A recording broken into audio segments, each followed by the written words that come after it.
working to connect a region of over 600 million bridges between our lands.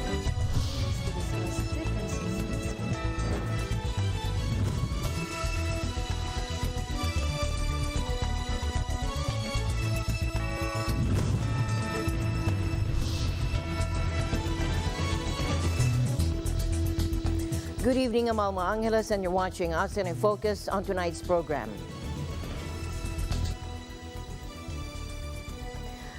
Australia will purchase up to 5 U.S. nuclear-powered submarines in the coming years to replace its aging diesel-powered submarine fleet and then collaborate with Britain and the U.S. on building a new nuclear submarine. This in a growing concern about China's influence in the Indo-Pacific. John Blaxland from the Australian National University says the AUKUS security plan is monumental, and we'll find out more on what the experts are saying.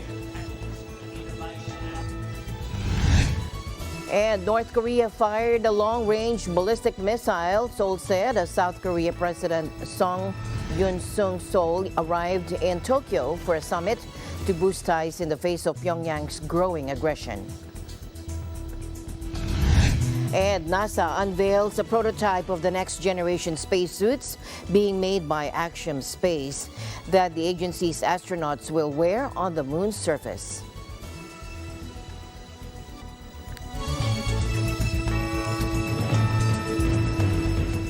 Australia will purchase up to 5 U.S. nuclear-powered submarines in the coming years to replace its aging diesel-powered submarine fleet, and then collaborate with Britain and the U.S. on building a new nuclear submarine. This in a growing concern about China's influence in the Indo-Pacific. The announcement came as U.S. President Joe Biden hosted the Prime Ministers of Australia and the UK and California. Now, John Blaxland from the Australian National University says the AUKUS security plan is monumental as Australia inks a deal to buy up to 5 U.S. nuclear-powered submarines and then build a new model with U.S. and British technology. Edward Chan, an ANU researcher, focused on China and says Beijing will be concerned about the cooperation between military powers, which could lead to increased UK and US presence in the region. Let's listen in. Today, we're announcing the steps to carry out our first project under AUKUS, developing Australia's conventionally armed nuclear-powered submarine capacity. AUKUS has one overriding objective: to enhance the stability of the Indo-Pacific amid rapidly shifting global dynamics. This first project is only beginning. This investment will be a catalyst for innovation and research breakthroughs that will reverberate right throughout the Australian economy and across every state and territory. For the first time ever, it will mean 3 fleets of submarines working together across both the Atlantic and Pacific, keeping our oceans free, open and prosperous for decades to come. The AUKUS deal is monumental.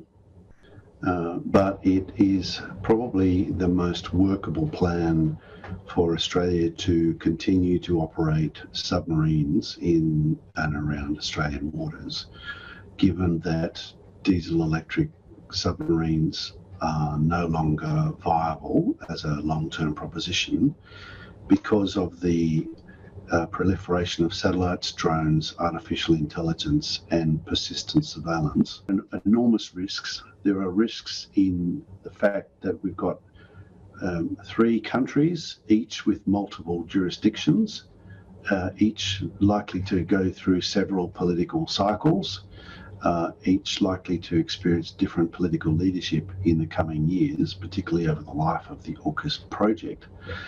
And then there are the technical challenges of developing a new design submarine that's cutting edge, that incorporates advanced technology from the Virginia class and the Astute class and Australian phased array radar type advantages. It's mixed, no doubt. Certainly, I think it's important to make the note that there is a distinction between public pronouncements, which tend to be more less enthused about what's happened, less enthused about Australia taking this path, and private engagement opportunities where officials out of the ear of Chinese, monitoring, are actually broadly comfortable with Australia being more assertive. Australia is recognised not being a threat to the neighbourhood. No one seriously contemplates us as a threat. The Papua New Guineans don't, the Timorese don't, even the Indonesians, whose posture militarily is either introspective or facing north. It's not oriented southwards, for good reason. 宁澳建立所谓的三方安全伙伴关系，推进核潜艇及其他尖端军事技术合作，这是典型的冷战思维，只会刺激军备竞赛，破坏国际核不扩散体系，损害地区和平稳定。爱好和平的国家对此表达了严重关切和坚决反对。美英澳发布的最新联合声明表明，三国为了一己地缘政治私利，完全无视国际社会关切，在错误和危险的道路上越走越。 China's visceral reactions point to a level of insecurity, in my judgment, a level of unease and discomfort that Australia should present such a challenge to their expansion plans. I mean, they are growing their military like topsy-turvy. They've clearly dominated the South China Sea. They've tried to establish a security pact in the South Pacific. They're increasingly engaging around the region and beyond. The fact that Australia is looking now to acquire nuclear propulsion submarines puts a dent in those plans, and it's galling for them. China, speeding up its development of military capabilities is not really just targeting AUKUS. It's more like a broader picture on a broader response to the intense security environment in East Asia.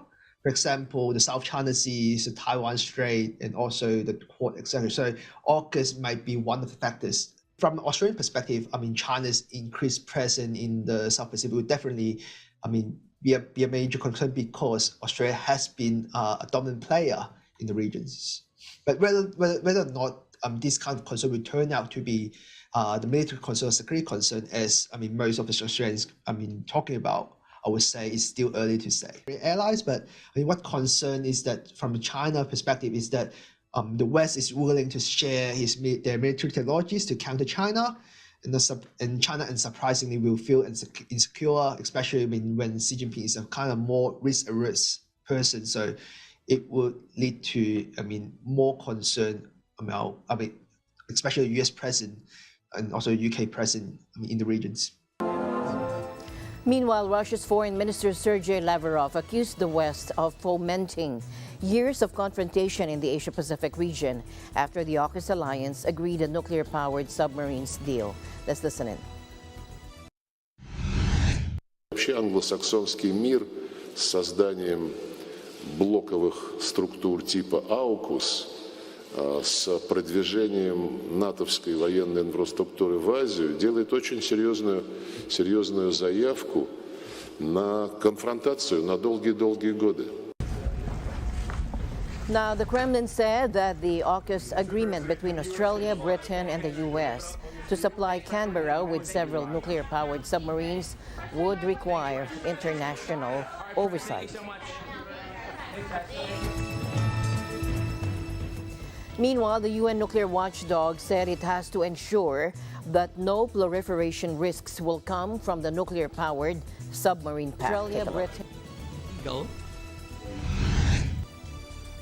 To the part of your question when you say, how can you guarantee that there is no proliferation risk? Well, we are going to put together a solid, watertight system to try to have all the guarantees. If we cannot do that, we would never agree. If we could not do that, we would never say, they can do whatever they want, but there are, of course, legal obligations, in particular for Australia, because Australia is a non-nuclear weapon state. So they have the highest standard, if you want, of transparency with the agency. So they know, and they have committed to do so. They know that we are going to be, as we should be, as an inspector, we are going to be very demanding on what they are planning to do.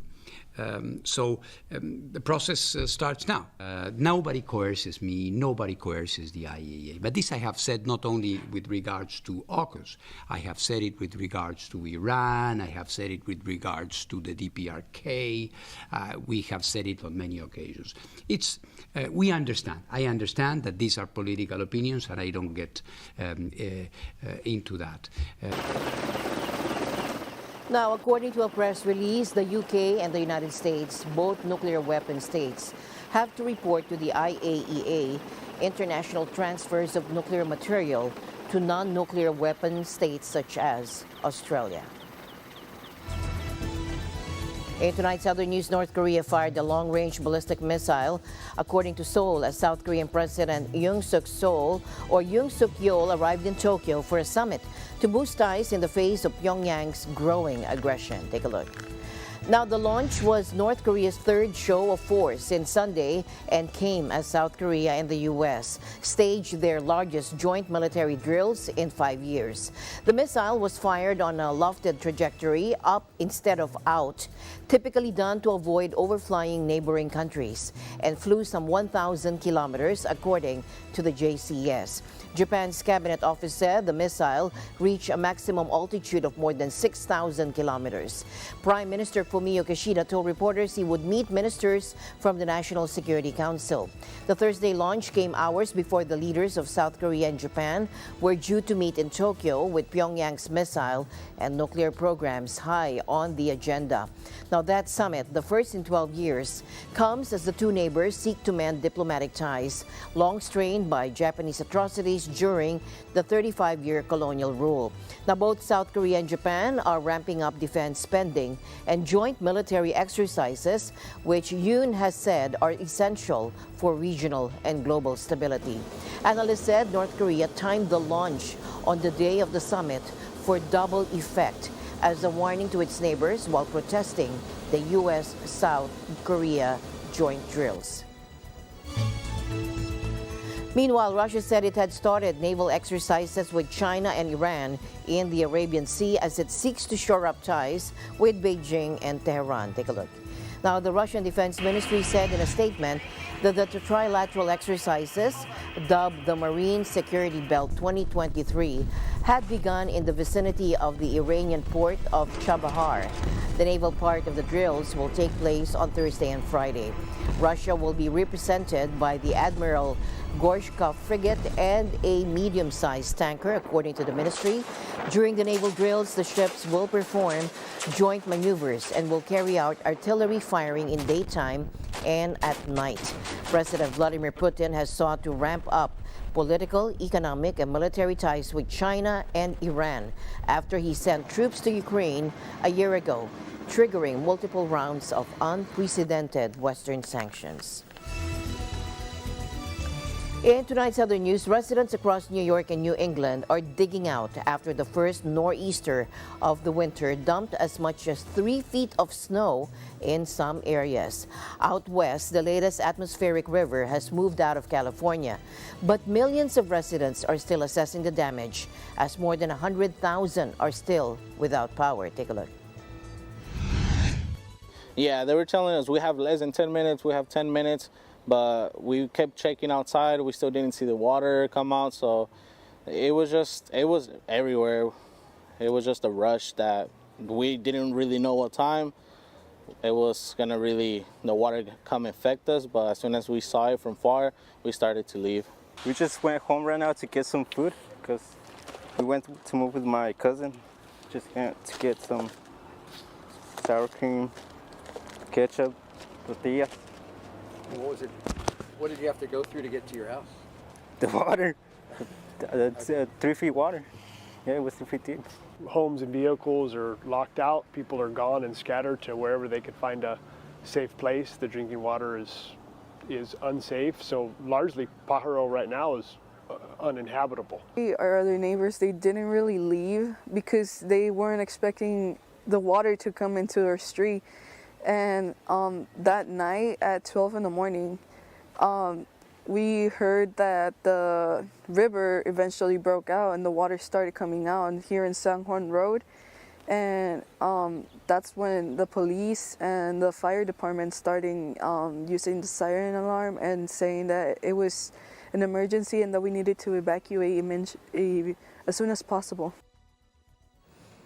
Now, the atmospheric river will continue to impact California into Wednesday, U.S. time. This potent storm is expected to produce heavy mountain snow and gusty winds from the Sierra to the central northern Rockies, according to the National Weather Service. This atmospheric river is a giant rain corridor that carries water vapor stored in the tropics, often around Hawaii, and has caused a particularly wet winter on the West Coast. Now, since the weekend, the town of Pajaro, south of San Francisco, has dealt with flooded homes and vehicles after a levee burst Friday night, forcing thousands of people to evacuate the area.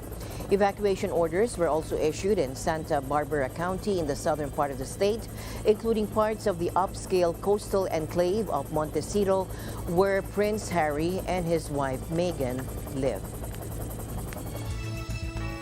A new report from the International Labor Organization says essential workers who kept families, societies, and economies going while the world was on COVID lockdown need better pay and conditions urgently if countries are to future-proof themselves from the next global crisis. Let's listen in. So this is a study of key workers and their working conditions going into the pandemic and how their experience during the pandemic. And what we find, first of all, is that key workers had higher mortality rates than non-key workers, and particularly transport workers. And so this led us to then do a study of their working conditions. And what we see in that, in general, overall, even going into the pandemic and since the pandemic, they have deficits in working conditions, so deficits in occupational safety and health, and a high use of temporary contracts, excessive working hours. Many of the workers are low paid, so 1 out of every 3 of the key workers is low paid. There's also low access to training in lower and middle income countries, lack of social protection.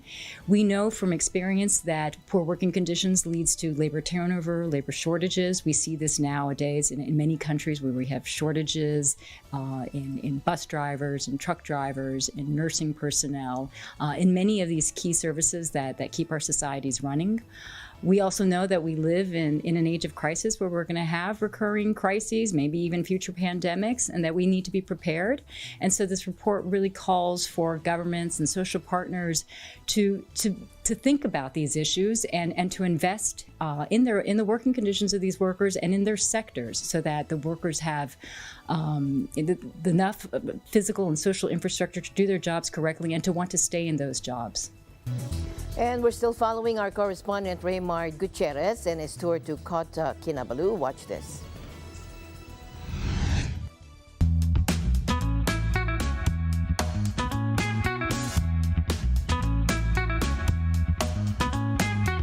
So, welcome to Kota Kinabalu, Malaysia once again. And we are here at Gaya Street, but this time we will visit the popular Sunday morning market there. Come on, let's take a look. But first, let me give you the history of this street. During the British colonial era, back in 1902, Gaya Street was known as Bond Street. It started as a railroad track for the transportation of rubber all the way from Sapong and Melalap rubber estates in Tenom. Since then, the farmers, ordinary people, and fishermen from the coastal areas would make their trip here to sell agricultural products, local foods, souvenirs, and alike. Today, it is dubbed as the Chinatown of Sabah due to many Chinese shop houses, coffee shops, and restaurants situated in the center. In addition to that, the arch gate in the front was erected in the year 2005 to commemorate this historical landmark of Kota Kinabalu. Now, this stretch were to be closed during the weekly night food market every Friday and Saturday from 6 p.m. to 12 midnight. And at this Sunday market from 6 a.m. to 1 p.m.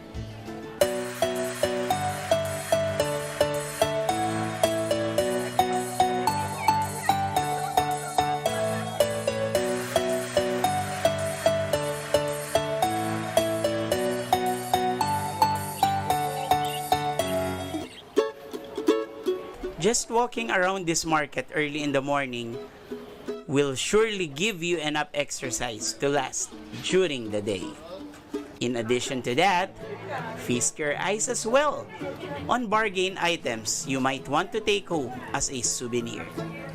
Okay, so they are selling all kinds of stuff here, from plants to shirts to animals. They sell everything.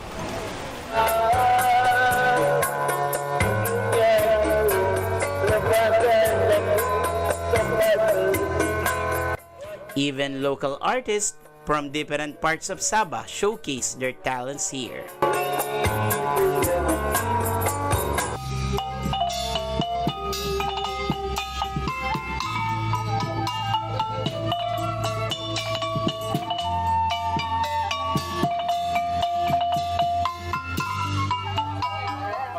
I was also mesmerized with the prices of the produce here, just like this red onion.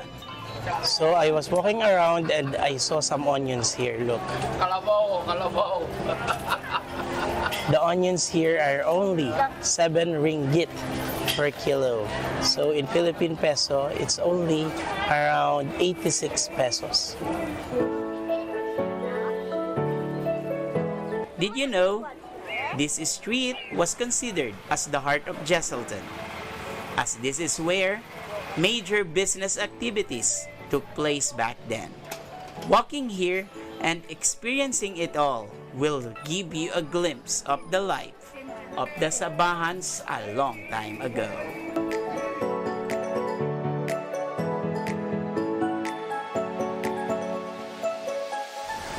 Reporting from Kota Kinabalu, Malaysia. This is Raymond Gutierrez reminding you to stay alert because we live in extraordinary times. Thanks, Raymond.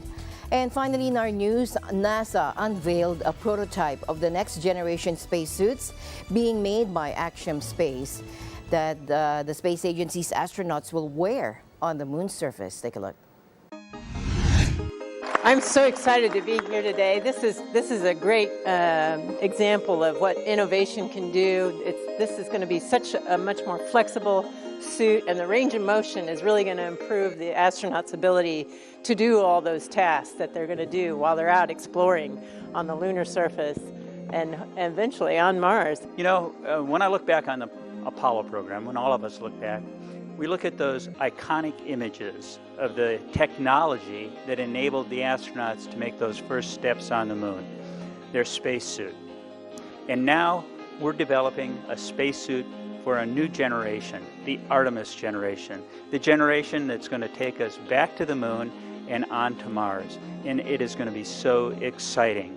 When that first woman steps down on the surface of the moon on Artemis 3, she's going to be wearing an Axiom spacesuit. So we're going to...